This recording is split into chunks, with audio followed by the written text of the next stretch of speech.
we have to look at the counterbalancing quality of opposing forces. Let's look at the teeter-totter. Okay? And if we were going to put a 1,000-pound weight on one side of the teeter-totter, and we have people available to push down on the other side, or to sit on the other side. Each person is only going to weigh 100 pounds, they're small people. We would need 10 people to put on the other side just to balance this out, right? And we would need another person, person number 11, to actually now be able to provide a little bit of extra weight so we can push down on that, on the side in order to make the weight go up now, right? So we're pushing down on one side to make the weight go up on the other side. But it took 11 people to do this. If we instead take a second 1,000-pound weight and we just simply place it on the other side of the teeter-totter, now this teeter-totter is counterbalanced. It takes very little effort to move it now, right? So now we only need one person now to push down on either side of this teeter-totter, and they can lift it or drop it at will. So what you can do is, the reason why I made this example is you can think of these people that you needed or that you required as your muscles, right? You really you don't want to have to use 10 times as much muscle force to get the same work done, right? When something is counterbalanced, it becomes effortless. And that's sort of at the heart of relaxed Kenpo striking. Okay? So now let's go a little further with this. Let's take a look at a couple of examples where you're going to see opposing forces in Kenpo. Right? So I want you to understand exactly what I'm talking about here. One of the very first places where you notice this and where you're being introduced to this is when you're in a horse stance throwing horizontal punches. Right?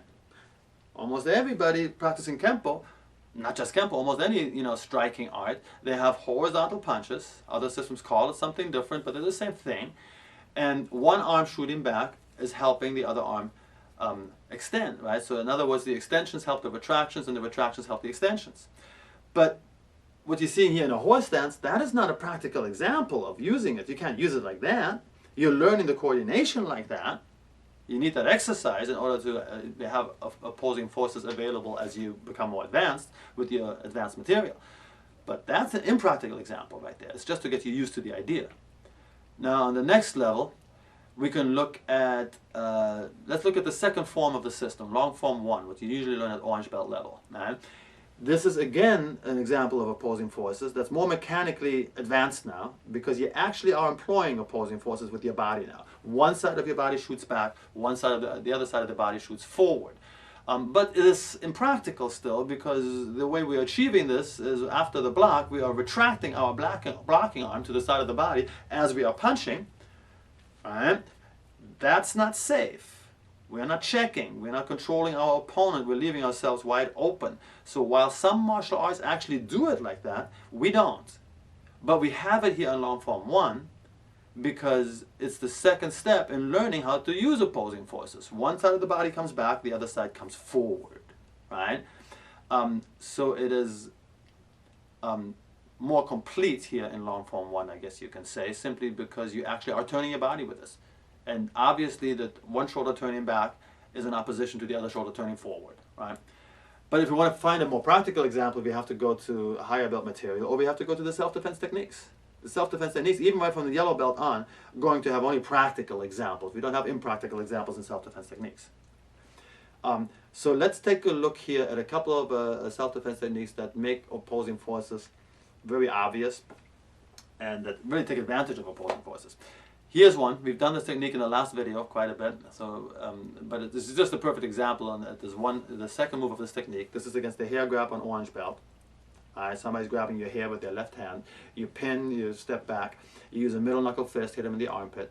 But it's the next move we're going to look at. It's this next move. When my right arm comes back, it's essentially doing a frictional pull on the inside of my arm, or inside of the opponent's arm, right? It's not really a block anymore. This became a frictional pull on the inside of the arm at the same time that we're executing a left heel palm to our opponent's either temple or jaw hinge, wherever you're able to strike. But the point is that both of these strikes are simultaneous, and both of these strikes counterbalance each other. One is moving back, one is moving forward. taking advantage of the same rotation, just like in the stance changes we discussed earlier, right? Well, this is a practical example of using opposing forces the way we learn it first in a horse stance, the way we then learn it further in long form 1, where we're learning to move the body together with this, not just the arms, but now with the body. But now we're in a practical realm of this is how you can actually apply it without leaving yourself open or without making any other mistakes, right? And we can do this with our legs too. We can use it with our kicks just as well. As a matter of fact, it's going to bring up the next point we're going to talk about, and that is your pivot point, or your pivoting axis that you're pivoting on. It changes when you use opposing forces. Let's look at a practical example right here. This is out of a brown belt technique against a club attack. And if you just look at this ending part, you're behind your opponent and you're going to kick him with your right knife edge kick to the back of the knee. It doesn't really matter which leg you're kicking right now.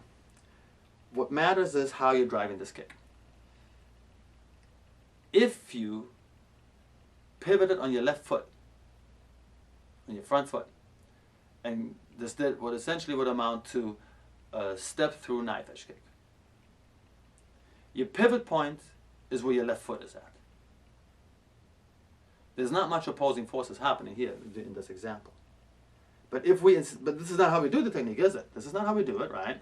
We shoot the left foot back by about the same amount as what we want to move our right foot forward. Well, that means our pivot point has changed. The axis, the axis on which we pivot is now centered. See, a moment ago when we were doing it as a step-through kick, the pivoting axis was not centered. Our left foot was the pivoting axis. Well, that was not the center of our body at all, was it? Now we're moving that axis back to the center of our body, and that causes us to move one side back at about the same distance and speed as the other side moves forward. So again, we can see here how this is more of a counterweight example, and they balance each other out, right? And they complement each other. The faster I move my left side back, the faster my right side moves forward. All right?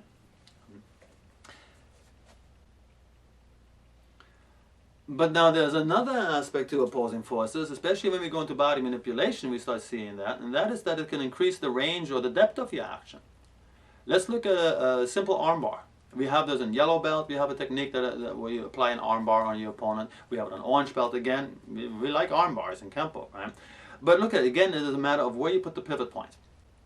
If I grab my opponent's wrist with my right hand and keep it anchored against my ribs, let's say, and keep that stationary, while I take my left forearm and I apply the pressure on my opponent's elbow. Okay? My pivot point is in my right hand or at my opponent's wrist. That's where the pivot point is occurring. If I instead now move that and I raise my right arm up by the same amount that I drop my left arm down, my pivot point has just changed location. It is no longer at my opponent's right wrist. It is now about the center of my action right here, right between my two arms. That's where my pivot point is now. Right?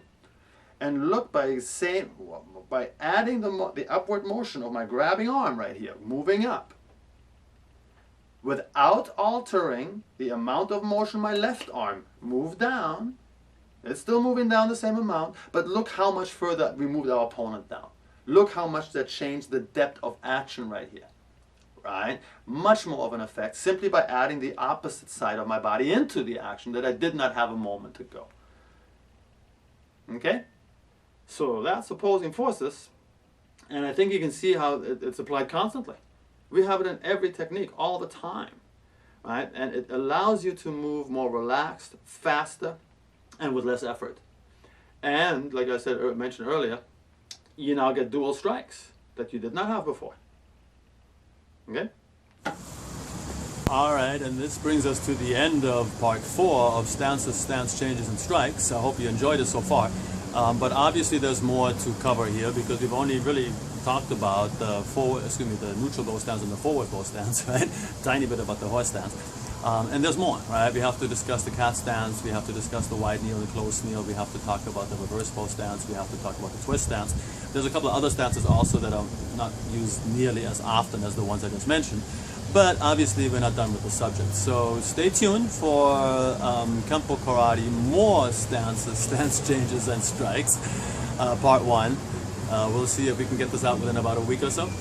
And thank you very much for watching, and hope you're going to enjoy the next video after this one. Thank you. Goodbye.